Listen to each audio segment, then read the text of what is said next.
The Sahara Desert was eating his village. The wells had gone dry.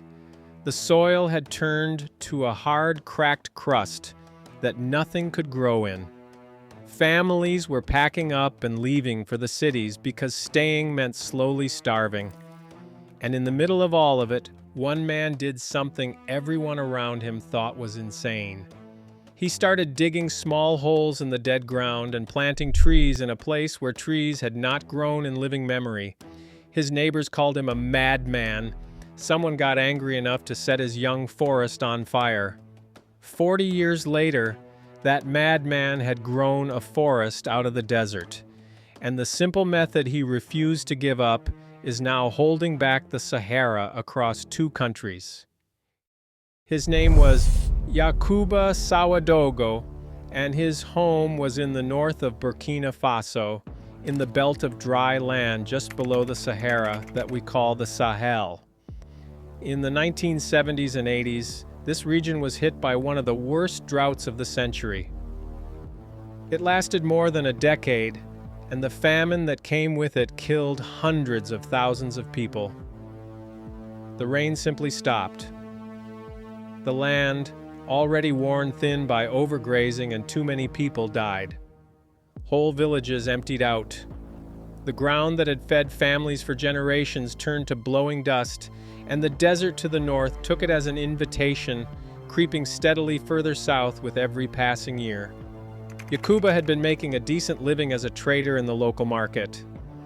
In 1974, while everyone else was leaving, he did the opposite. He walked away from his business, went home to his village, and set himself one goal that everybody thought was hopeless: to bring the dead land back to life. He would later describe the place he came home to as a solar oven, a bleak and treeless emptiness that filled him with despair. The old ways of farming had been abandoned for a generation, traded for modern methods that stripped the ground faster than it could ever recover. What Yacouba did, more than anything, was go backward on purpose, back to the knowledge his grandparents had used and everyone else had thrown away. What he reached for was not some new invention. It was an old one, nearly forgotten, a traditional planting method from the region called Zai. The idea is almost childishly simple. You dig small pits into the baked, useless soil, spaced out across the field. Into each pit, you put a handful of manure and compost. That does 2 things at once. It feeds whatever you plant there, and it draws termites, whose tunnels crack open the hard ground and let water sink in. Then when the rains finally come, each little pit catches and holds the water, instead of letting it skate off the crust and vanish. Yacouba took this old idea and made it better. He dug his pits deeper and wider than tradition allowed and packed them with more organic matter. Alongside the pits, he laid long lines of stones across the slopes, a method the French call cordons pierreux, which slow the rainwater as it runs downhill and give it time to soak in and drop its silt. Together, the holes and the stone lines turned runoff that used to disappear into water that stayed in the ground. If a story about one stubborn man beating something everyone said was impossible is why you clicked, you are in the right place. Subscribe to Comeback Atlas and stay with me, because this is where it turns.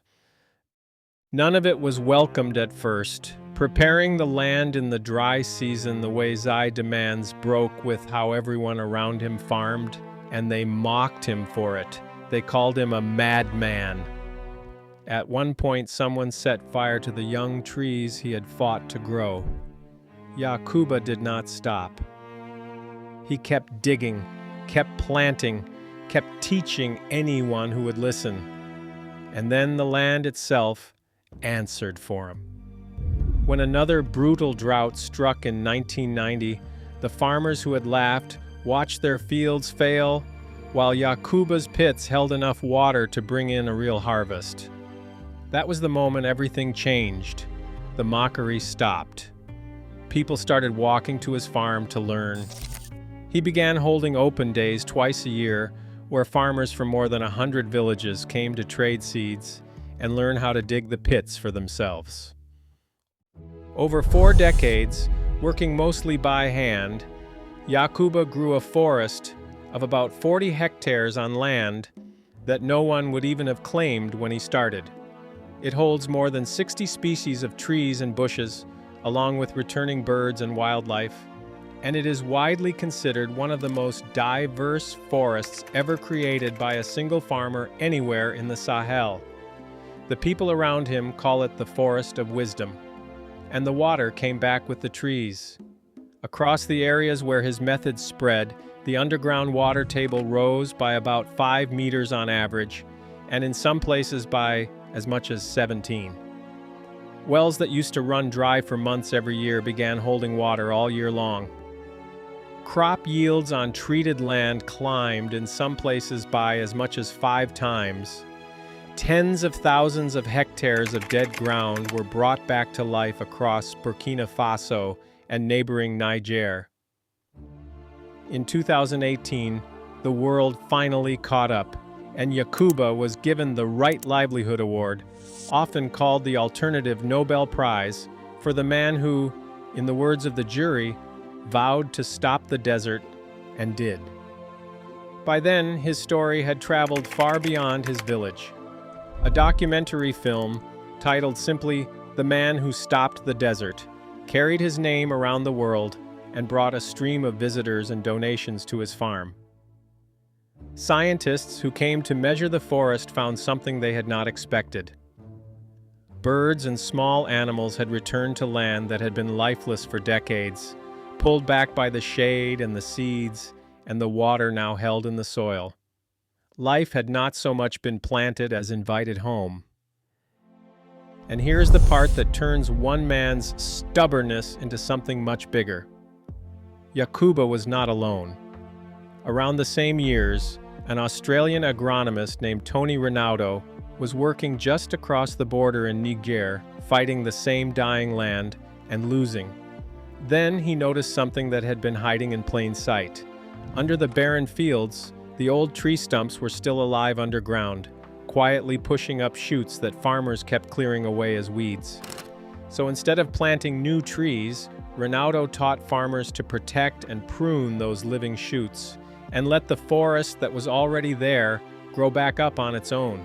The method costs almost nothing and works astonishingly fast. It is now credited with regrowing more than 200 million trees across over 5 million hectares in Niger alone.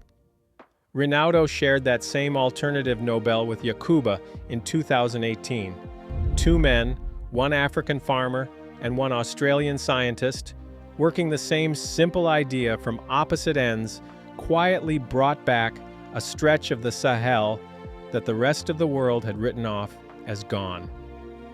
Neither of them waited for a government program or a rescue that was never coming. They simply started, in the dirt, with their own hands. It would be dishonest to end there and pretend the desert has been beaten. It has not. Yacouba Sawadogo died in December of 2023, and the region he spent his life healing is troubled by instability and land pressure that still threaten the forest he built. A growing city nearby has been pressing in on its edges, and his family is still fighting to protect what he grew. The Sahara has not stopped pushing south, and the swings in the climate are making the rains less reliable, not more. But the thing that cannot be taken back is the proof. Yacouba showed that the desert was never some unbeatable force of nature. It was dead soil that had forgotten how to hold water, and a community that had forgotten an old way to help it.